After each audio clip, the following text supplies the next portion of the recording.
Salut les insoumis, bienvenue pour une nouvelle vidéo. Aujourd'hui je voulais qu'on parle d'un exercice inutile que beaucoup de personnes font en salle de musculation, à savoir les élévations frontales. Ah, ça me plaît, tu vois. Voilà, je savais que ça allait te plaire, ouais, et c'est pour ça que je ne l'avais pas dit juste avant. Ouais. Donc on va vous expliquer dans cette vidéo pourquoi ne pas faire cet exercice et pourquoi en plus la pratique de cet exercice peut nuire à la santé de vos épaules, vous faire avoir des douleurs et peut-être vous faire arrêter la musculation si vous ne vous prenez pas en main pour corriger tout ce que va impliquer la pratique de cet exercice. Alors ce qu'il faut savoir déjà, c'est que les élévations frontales sont censées travailler le deltoïde antérieur, c'est-à-dire la partie devant de l'épaule. Donc déjà, il y a trois parties principales pour l'épaule. Et de connaissance, on n'a jamais vu quelqu'un qui avait... Un avant d'épaule en retard. Voilà, c'est ça. Enfin, si, ça peut arriver, mais c'est très rare. Très rare. Bah, il y a un article sur superphysique.org, Super Épaule, où on montrait justement dans quel cas on devait travailler l'avant d'épaule. Mais ça ne concerne qu'une très petite minorité. C'est ceux qui ont le haut des pectoraux très long, qui va surplomber l'avant d'épaule. Très large. Voilà, donc pour apprendre à s'analyser, je rappelle qu'on a fait la méthode Superphysique qui est disponible directement en dessous pour ceux que ça intéresse, de voir ce qu'ils doivent travailler, pas travailler, pour être équilibré, harmonieux, fort et pas se blesser. Et il y a justement des photos sur des pecs étroits, larges, deltoïde antérieur long, court. Donc il y a plein d'exemples. Donc ce qui se passe pour la plupart, c'est qu'en travaillant l'avant d'épaule, ce deltoïde antérieur, en faisant des élévations frontales, en l'isolant, eh bien on va le développer. Et l'un des problèmes majeurs aujourd'hui de la plupart, c'est qu'on passe notre temps assis la journée, un peu recroquevillé, jamais le dos cambré, la cage sortie, et donc on a une mauvaise posture de base. Et en développant encore plus ce faisceau antérieur, ça va accentuer cette mauvaise position, cette mauvaise posture de l'épaule et la mettre en avant.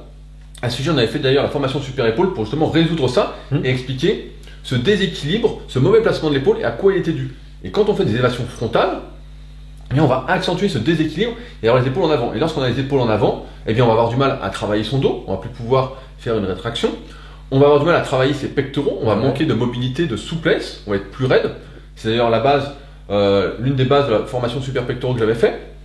On va avoir vraiment, il n'y a que des inconvénients. Il n'y a pratiquement aucun avantage à le faire parce qu'on va donc avoir une mauvaise posture, avoir un physique déséquilibré, on va avoir plus de mal à développer ses pectoraux, à développer son dos. Et pourtant, c'est un exercice qu'on va le plus souvent faire. Ouais, et souvent, ça va de pair avec souvent la personne qui fait des élévations frontales, c'est aussi celle qui est incapable de faire l'oiseau correctement. Donc l'oiseau, c'est pour faire le deltoïde postérieur. Donc c'est encore pire, parce que non seulement il accentue devant, et il cherche pas à le rattraper avec l'arrière, parce qu'il fait n'importe quoi derrière.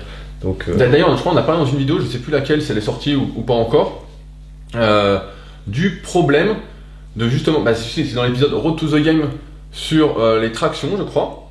Dis-moi ce que c'est que tu veux dire, et je vais te dire. C'était par rapport au fait qu'il faut faire 2 fois plus de tirage que de développer. Oui, c'est ça, ouais. Donc c'est dans cette vidéo-là, parce que quand on fait n'importe quel développé, que ce soit développé pour les pectoraux, donc développé couché, développé incliné, que ce soit des dips ou même des développés pour les épaules, et bien en fait, le faisceau antérieur est déjà fortement sollicité en fonction de la morphologie de chacun, en fonction des insertions musculaires, etc. Et donc il se développe déjà normalement. Il n'y a pas de souci avec, et c'est pourquoi les élévations frontales sont un surplus néfaste à terme. Et c'est pourquoi vous devez faire justement, pour compenser cette mauvaise posture quotidienne et cet excès d'exercice de développé, qui se retrouve dans la plupart des programmes. Quand on débute la musculation, on veut tous, voilà, les pectoraux, les biceps, on fait que des muscles qui vont attirer l'épaule encore plus en avant et provoquer des blessures à terme, comme des déchirures, voilà, à cause des manques de cet excès de développer, de pousser, on peut même résumer. De pousser. Faire plus d'exercices de tirage. Voilà. Qui soit vertical ou horizontal. Donc plus on va faire d'exercices de pousser, et donc plus on va pratiquer des exercices pour travailler le deltoïde antérieur, dont l'élévation frontale, et plus on va devoir travailler derrière tous les exercices de rowing et de tirage pour replacer l'épaule. À savoir que les muscles qui maintiennent l'épaule dans la bonne position, en arrière et basse, c'est notamment le trapèze moyen, le trapèze inférieur, le deltoïde postérieur. 3 muscles qui ne sont pas très gros en comparaison des muscles qui sont rotateurs internes de l'épaule, dont font partie justement le grand pectoral, le petit pectoral, donc l'avant d'épaule, le grand dorsal, etc. Le biceps. Il y a plein de muscles dont on a parlé, ce sont dans la formation Super Épaule pour ceux qui ont des douleurs d'épaule, qui ne veulent plus en avoir et qui ont fait justement peut-être des conneries en faisant des élévations frontales pendant des années. Mais moi, c'est un des premiers exercices que j'ai fait en musculation. Ça Ça me fait penser, Ouais. parce que souvent, t'as envie de faire comme ça là. Tu sais, en plus de battre un peu comme un con. Mais non, c'est parce que, souviens-toi, dans Pumping Iron, Arnold il le fait, il a son débardeur. Ah oui, mais il fait jusqu'en haut. Voilà. Il fait comme ça là. Il fait à chaque fois un à la fois, et donc on trouve ça classe, donc forcément. Ouais, donc, Mais on peut expliquer pourquoi l'exo est aussi populaire. T'en as parlé dans une autre vidéo, celle avec le face pull. Alors elle n'est pas encore sortie, je crois. Je sais pas. au moment où on entend ça, elle n'est pas sortie, mais elle sera Voilà, sortie avant. c'est les exercices à la mode, ça fait bien, et puis on se sent bien, c'est facile à congestionner l'avant d'épaule, c'est facile à faire brûler, donc on se dit ah c'est génial, j'ai bien senti mon muscle, donc je suis content, donc on s'allonge sur un banc incliné. Tu as déjà vu celui-là, l'élévation frontale avec une barre comme ça, le ventre sur un banc Le incliné. truc un peu que font les professionnels pour travailler les détails, les trucs. Voilà, pour se faire chier juste avec le petit centimètre carré là ou là. Voilà, et en plus, ça va contribuer donc au déséquilibre de l'épaule.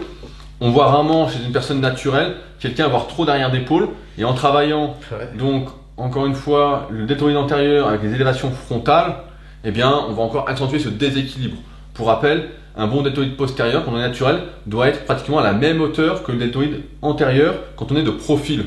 Et c'est très rare, en général l'épaule fait un peu comme ça quoi, elle plonge, et donc ça fait un trou. Franchement c'est pas facile, ouais. Ouais, c'est sûr qu'il faut déjà des années de travail, donc c'est pourquoi on est vraiment contre les élévations latérales, et je tenais à faire cette vidéo pour justement expliquer, voilà, pour la plupart, et on peut même se poser la question de la nécessité de faire du développé pour les épaules, notamment avec bas, avec les coudes devant, qui vont solliciter majoritairement le deltoïde antérieur, lorsque l'on fait déjà pas mal d'exercices de développé par semaine, dans plusieurs séances. On va prendre un exemple.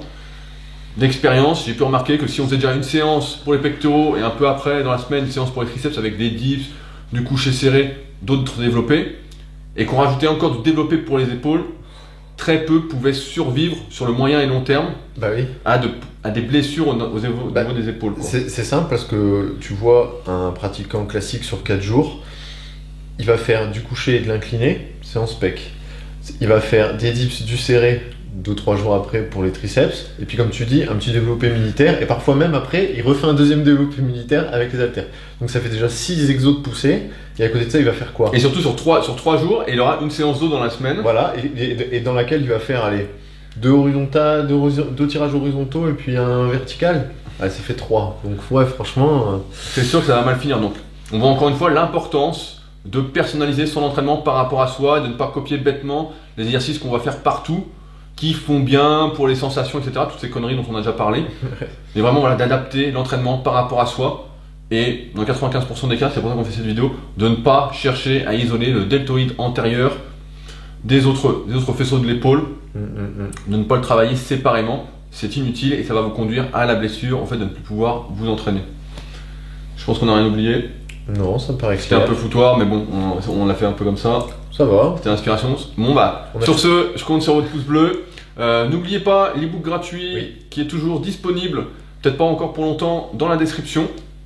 C'est gratuit. Et enfin, n'hésitez pas à commenter, vous avez encore des questions. On pourra y répondre dans de prochaines vidéos. Voilà, on ne répond pas à tout à l'écrit, mais on note. De toute façon, je note tout. On note à chaque fois.